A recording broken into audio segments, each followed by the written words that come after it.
আমাদের যে সমস্যাগুলো রয়েছে ভারতের সঙ্গে বাংলাদেশের, আমরা সেই বিষয়গুলো তুলে ধরেছি। আমরা আমাদের পানি সমস্যার কথা বলেছি এবং সেগুলো দ্রুত সমাধান হওয়া দরকার, সেই কথাগুলো বলেছি। আমাদের সীমান্তে হত্যা বন্ধ করার প্রয়োজন, সে কথাগুলো আমরা তাদেরকে বলেছি। সেই সঙ্গে আমাদের যে আপনার সিকিউরিটি যে বিষয়টা আছে বোথ দ্য কান্ট্রিজ, সেটা নিয়ে আমরা কথা বলেছি।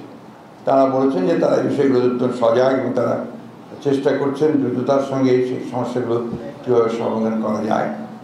তাদের যেটা মূল বক্তব্য সেটা হচ্ছে যে বাংলাদেশের সঙ্গে তারা সম্পর্ক আরও দৃঢ় করতে চান। বিশেষ করে এই পরিবর্তনের পরে নতুন যে অন্তর্বর্তীকালীন সরকার আছে তাদের সঙ্গে তারা ইতিমধ্যেই যোগাযোগ করেছেন, কথা বলছেন।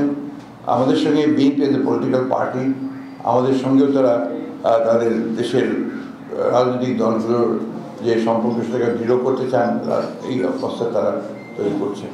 এবং এই সম্পর্কের মধ্যে আরও কী করে সুস্থতা, আরও পজিটিভিটি কী করে নিয়ে আসা যায় সেই বিষয়টার উপরে তারা কাজ করতে আগ্রহী।